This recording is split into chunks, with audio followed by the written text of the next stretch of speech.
ये हमारी कार मैं हूँ, और ये हमें और ये मेरा बोर्ड है ये हमारी पार्टी हो रही है। और आज इलेक्ट्रिक मोटर पढ़ाने की तैयारी हो रही है। म्यूजिक। हेलो बच्चों, कैसे आप लोग? तो आपको आज का टॉपिक तो पता चल ही गया होगा कि हम किस टॉपिक के बारे में बात करने वाले हैं। जी हाँ बच्चों, आज हम इलेक्ट्रिक मोटर के बारे में बात करने वाले हैं।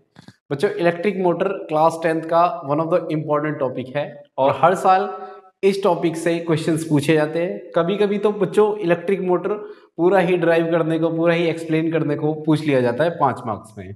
ठीक है बच्चों, तो इस टॉपिक को बहुत ही ध्यान से समझिएगा। आज हम इलेक्ट्रिक मोटर के बारे में ही डिस्कशन करेंगे कि उसका प्रिंसिपल क्या है, कंस्ट्रक्शन क्या है, इंपॉर्टेंट पार्ट्स क्या है उसके, और कैसे इलेक्ट्रिक मोटर वर्क करती है। ठीक है बच्चों, बहुत ही इंटरेस्टिंग वीडियो रहने वाली है, आप एंड तक देखिएगा। ठीक है, इलेक्ट्रिक मोटर से रिलेटेड आज आपके सारे डाउट्स क्लियर हो जाएंगे। ठीक है भाई बच्चों, ओके।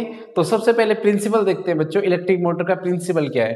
देखो बच्चों, electric motor is a device that converts electrical energy into mechanical energy. बच्चों, इलेक्ट्रिक मोटर कब स्टार्ट होती है? जब उसके साथ तुम बैटरी कनेक्ट करते हो, तुम जब इलेक्ट्रिसिटी देते हो, तभी तो इलेक्ट्रिक मोटर चलती है भाई। ठीक है बच्चों, तो इलेक्ट्रिकल एनर्जी को जो इलेक्ट्रिक मोटर है वो किस में कन्वर्ट कर रही है? वो कर रही है मैकेनिकल एनर्जी में। किस में कन्वर्ट कर रही है बच्चों? मैकेनिकल एनर्जी में, मैकेनिकल वर्क में कन्वर्ट कर रही है उसको। भाई घूम नहीं रही है वो। मैकेनिकल का मतलब होता है बच्चों मोशनल वर्क, मोशन कर रही है। ठीक है भाई, आप इलेक्ट्रिसिटी दे रहे हो उसको और वो बदले में क्या कर रही है? वो घूम रही है।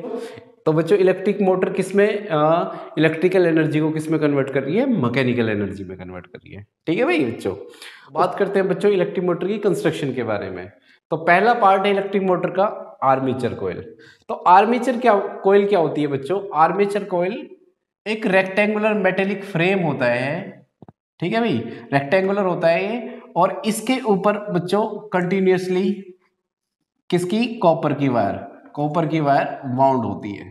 ठीक है, बहुत सारे नंबर ऑफ टर्न्स होते हैं कॉपर वायर के, और इसके ऊपर लपेटी गई है कॉपर वायर। ठीक है भाई, ओके। और इस रेक्टेंगुलर फ्रेम का नाम क्या दिया गया है बच्चों? ABCD। नेक्स्ट है हमारा मैग्नेटिक पोल्स। तो मैग्नेटिक पोल्स क्या होते हैं बच्चों? यहाँ पे दो स्ट्रॉन्ग परमानेंट मैग्नेट के नॉर्थ एंड साउथ, नॉर्थ को यहाँ पे N से रिप्रेजेंट किया गया है बच्चों, और साउथ को किससे? S से रिप्रेजेंट किया गया है। तो दो पोल्स होते हैं ऑफ अ परमानेंट मैग्नेट। ठीक है भाई बच्चों, तो बात करते हैं अब स्प्लिट रिंग के बारे में। तो स्प्लिट रिंग क्या होती है बच्चों? स्प्लिट रिंग एक रिंग को अगर हम दो बराबर पार्ट में डिवाइड करेंगे तो क्या बन जाएगा? वो स्प्लिट रिंग बन जाएगी। क्या बन जाएगी? Split ring. तो कैसी शेप है भाई? सी शेप्ड है। स्प्लिट रिंग की शेप कैसी होती है भाई? C shaped. तो here two C shaped ring P and Q। तो ये दो सी शेप रिंग दिख रही है ना आपको, P एंड Q। ठीक है, इनको क्या बोलते हैं? हम स्प्लिट रिंग बोलते हैं। और act as commutator which reverse the direction of current. ठीक है, तो ये कैसे, क्या कम्यूटेटर की तरह बिहेव करती है? कम्यूटेटर का क्या काम होता है बच्चों? करंट की डायरेक्शन को रिवर्स करना। और कैसे? जब वर्किंग करेंगे तो बच्चों आपको समझ में आ जाएगा। ठीक है, अगला पार्ट क्या है बच्चों हमारा? Axle. The split ring are placed at the axle which can rotate freely. तो बच्चों एक्सेल क्या होता है? एक्सेल एक रोड टाइप मटेरियल होता है। ठीक है, जो क्या करता है? वो ऐसे फ्रीली रोटेट करता है। ठीक है, देखो एक्सेल क्या होता है बच्चों, जैसे आपने इलेक्ट्रिक मोटर तो देखी होगी। इलेक्ट्रिक मोटर में जहां व्हील लगे होते हैं, छोटे बच्चों के टॉयज में इलेक्ट्रिक मोटर लगी होती है। ठीक है, तो जहां जो एक्सेल, जो बीच में रोड होती है, वो एक्सेल, उसको एक्सेल बोलते हैं। ठीक है भाई बच्चों, और जैसे छोटे बच्चे उसमें फैन लगा देते हैं छोटा सा, वो फैन रोटेट करता है, तो वो किस में लगाते हैं? वो एक्सेल में लगाते हैं। तो जो भी रोटेट कर रहा है वो हमारा एक्सेल होगा भाई। ठीक है भाई, उसके बाद बच्चों हमारा ब्रशेस। ब्रश क्या होते हैं बच्चों? The split rings are connected to two carbon brushes X and Y। तो ये दो कार्बन ब्रशेस होते हैं, ग्रेफाइट के बने होते हैं ये, X एंड Y, जो कंटिन्यूसली किससे टच होते हैं? जब एक्सेल घूमता है और ये स्प्लिट रिंग घूमती है उसके साथ साथ, तो ये इन स्प्लिट रिंग से कनेक्ट होता रहता है। ठीक है, और इस कॉइल को करंट प्रोवाइड करने में हेल्प करता है। ठीक है भाई, नेक्स्ट है हमारा battery. Battery is used as source of current. भाई बैटरी इस्तेमाल की गई है, अगर बैटरी नहीं होगी तो इलेक्ट्रिक मोटर रोटेट कैसे करेगी? तो एक बैटरी लगाई गई है कंटिन्यूसली इलेक्ट्रिक एनर्जी प्रोवाइड करने के लिए। ठीक है भाई, आ गया समझ में आपको कंस्ट्रक्शन एंड इसका प्रिंसिपल। ठीक है भाई, आप चाहो तो स्क्रीनशॉट ले सकते हो क्योंकि अब हम करने वाले हैं इसकी वर्किंग। ठीक है बच्चों, ओके। बात करते हैं बच्चों अब इलेक्ट्रिक मोटर कैसे वर्क करती है। तो क्या लिखा हुआ है भाई, when electric current flows through brush X and A to D and C to D, then by applying Fleming left hand rule the AB portion of the coil moves downward। कैसे भाई, देखो ये प्लस साइन है, हमें पता है कि current हमेशा पॉजिटिव से नेगेटिव की तरफ फ्लो करता है, तो करंट जा रहा है भाई ऐसे, यहां पहुंचा, इस ब्रश में करंट गया, ठीक है, और इस ब्रश में करंट गया तो करंट अब ऐसे जा रहा है भाई, ये जा रहा है करंट। ठीक है, करंट की डायरेक्शन क्या है भाई, ए टू बी, भाई ये लिखा है ए टू बी।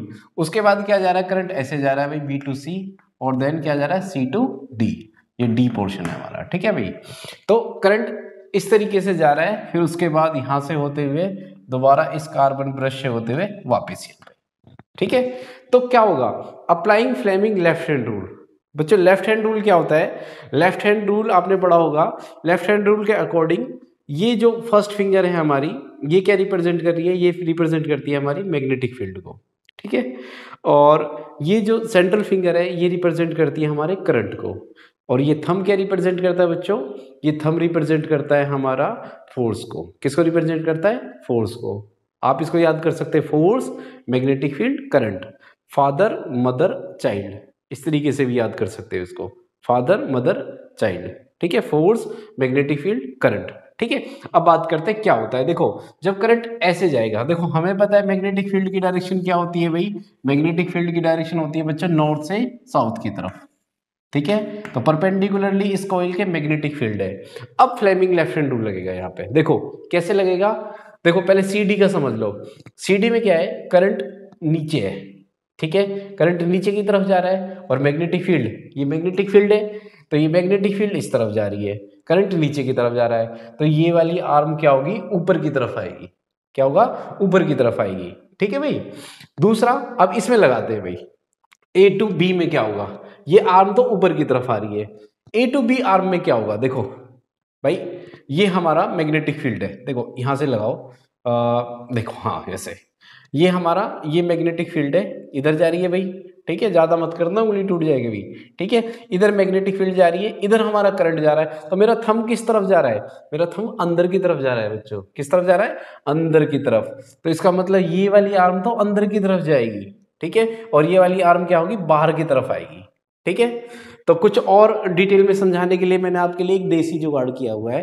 क्या, देखिए, ओके, ये एक मेटेलिक भाई फ्रेम है हमारा, और ये उसके ऊपर करंट, ये करंट मैंने करंट बनाया हुआ है। ठीक है, धागों से करंट बनाया हुआ है। ये हमारा क्या है भाई, ये एक्सेल हो गया ये रहा, और ये कम्यूटेटर है। ठीक है, अब देखो क्या होगा, करंट जब ए से बी की तरफ जाएगा तो इसमें लेफ्ट हैंड रूल लगाते हैं। ठीक है भाई, देखो इधर मैग्नेटिक फील्ड है, इधर करंट है, तो मेरा थंब किस तरफ जा रहा है, अंदर की तरफ जा रहा है ना बच्चों, अंदर की तरफ, तो ये वाला आर्म तो अंदर की तरफ जाएगी। ठीक है, इस आर्म में देखते हैं अब, इस आर्म में क्या है भाई, करंट नीचे की तरफ आ रहा है भाई, सी टू डी करंट कैसे आ रहा है, नीचे की तरफ आ रहा है ना, तो ये वाली आर्म क्या होगी, ऊपर की तरफ, ये फोर्स क्या करेगा, इसको बाहर की तरफ लेके आएगा, तो ये बाहर की तरफ आएगी, और ये आर्म क्या होगी, अंदर की तरफ जाएगी। ठीक है भाई, ये सी डी आर्म है, और ये कौन सी, ए बी आर्म। अब एक हाफ रोटेशन पूरा करा देते हैं भाई, ये अब यही यहाँ पहुंच गए। ठीक है, देखो कम्यूटेटर है ये हमारे कम्यूटेटर यानी जो स्प्लिट रिंग है वो भी अपनी डायरेक्शन चेंज कर रहे हैं। ये स्प्लिट रिंग P है, और ये स्प्लिट रिंग क्या है, Q। अब Q जैसे हाफ रोटेशन होगा बच्चों, तो Q किसके पास पहुंच जाएगी, ब्रश X के पास, किसके पास, X के पास, और ये किसके पास चली जाएगी, Y के पास। ठीक है भाई, तो अब क्या होगा, अब यहां आ जाते हैं हम। ठीक है, तो क्या होता है भाई, अब इस दूसरे केस में क्या होता है, हाफ रोटेशन के बाद अब ये हमारा आर्म क्या होगा भाई, सी डी यहां पहुंच गया, ये पहुंच गया भाई, ये हो गया हमारा D, और ये हो गया हमारा C। ठीक है, और ये हो गया हमारा B, और ये हो गया हमारा A। ठीक है, अब हाफ रोटेशन के बाद क्या रहा है, देखिए, after half rotation split rings changes their position and hands now current flow D to C। देखो अब ये D है और ये C है बच्चों। ठीक है, स्प्लिट रिंग की डायरेक्शन चेंज हो गई भाई। जो स्प्लिट रिंग कहाँ थी वो यहाँ थी, अब कहाँ आ गई, वो इस तरफ आ गई। ठीक है, तो इस तरफ आ गई, तो अब क्या होगा, D2C में क्या करंट होगा, D2C में अगेन ऐसे करंट जाएगा और B2A में करंट क्या जाएगा, नीचे की तरफ आएगा। अब करंट नीचे की तरफ आ रहा है, अब लगाओ भाई। ठीक है, देखो इसमें लगाओ पहले। B2A में क्या होगा, ये वाली आर्म क्या होगी बच्चों, ऊपर की तरफ आएगी। फोर्स क्या कर रहा है, ऊपर की तरफ नहीं लेके आ रहा है इसको, तो ये वाली आर्म क्या होगी, ऊपर की तरफ आएगी।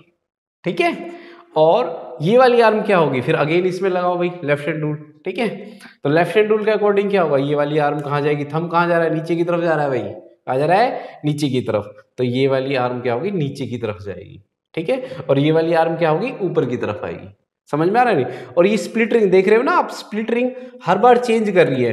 कभी देखो ये P है, ये Q है। ठीक है, P अभी किससे टच है, X से, और Y ये जो Q, हाँ Q स्प्लिट रिंग किससे टच है, Y से।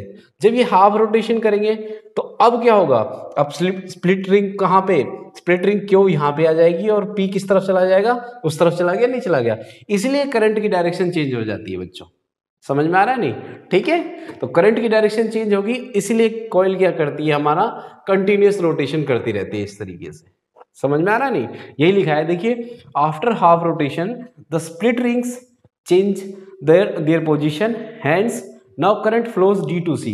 तो करंट कैसे फ्लो करेगा भाई, D से C की तरफ, और इस आर्म में करंट किस तरफ फ्लो करेगा, B से A की तरफ। ठीक है भाई, now again applying Fleming left hand rule and DC moves, क्या करेगा, DC तो डाउनवर्ड जाएगा, जाएगा नहीं जाएगा भाई, अभी तो बताया था ये DC है, तो ये किस तरफ जाएगा, देखो DC में लगाओ, फिर रख करंट ऊपर, मैग्नेटिक फील्ड, ये मैग्नेटिक फील्ड है, first finger, Fleming left hand rule, father mother child. ठीक है, मदर है ये। ठीक है, तो मैग्नेटिक फील्ड, करंट ऊपर की तरफ, और फोर्स किस तरफ जा रहा है, अंदर की तरफ।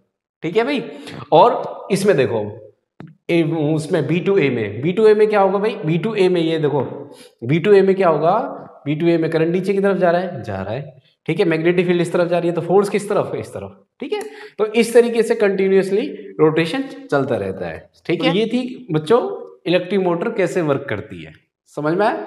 उसके बाद यूजेस क्या है भाई इलेक्ट्रिक मोटर के, देखो इलेक्ट्रिक मोटर आपको पता ही है कहाँ इस्तेमाल की जाती है, फैन भाई। फैन में अगर मोटर नहीं होगी, क्या वो रोटेट कर पाएगा, नहीं कर पाएगा। उसके बाद रेफ्रिजरेटर, मिक्सर, जो भी चीज आपको घूमती हुई दिखती है भाई, जो भी इलेक्ट्रिक चीज आपको अगर रोटेशन कर रही है, तो उसके अंदर सब में क्या है बच्चों, इलेक्ट्रिक मोटर है। समझ में आ रहा नहीं, और सभी इसी प्रिंसिपल पे बेस काम करते हैं। सभी के अंदर इलेक्ट्रोमैग्नेट होते हैं, या किसी के अंदर परमानेंट मैग्नेट होते हैं, कॉइल होती है। समझ में आ रहा नहीं, एक्सेल होता है जहां वो रोटेट करती है। ठीक है, और बैटरी होती है। बैटरी कई बार DC हम इस्तेमाल करते हैं, कई बार हम AC इस्तेमाल करते हैं। समझ में आया। तो मुझे उम्मीद है बच्चों आपको ये टॉपिक जरूर पसंद आया होगा और समझ में आया होगा। ठीक है, आप स्क्रीनशॉट ले लो। ठीक है, इससे पहले जो हमने कंस्ट्रक्शन और प्रिंसिपल किया था उसका भी स्क्रीनशॉट आपने लिया होगा, और ठीक है, और वर्किंग का भी। ठीक है, आप इसको याद भी कर सकते हो पूरा का पूरा इसी तरीके से। ठीक है बच्चों, मुझे उम्मीद है आज का टॉपिक आपको जरूर समझ में आया होगा। ठीक है भाई, अब इलेक्ट्रिक मोटर अटेम्प्ट कर दोगे ना भाई, पूरा का पूरा समझ में आ गया ना, दिमाग से जाना नहीं चाहिए। और बच्चों अगर अभी भी कोई प्रॉब्लम आए आपको, आप मुझे कमेंट सेक्शन में लिख सकते हो।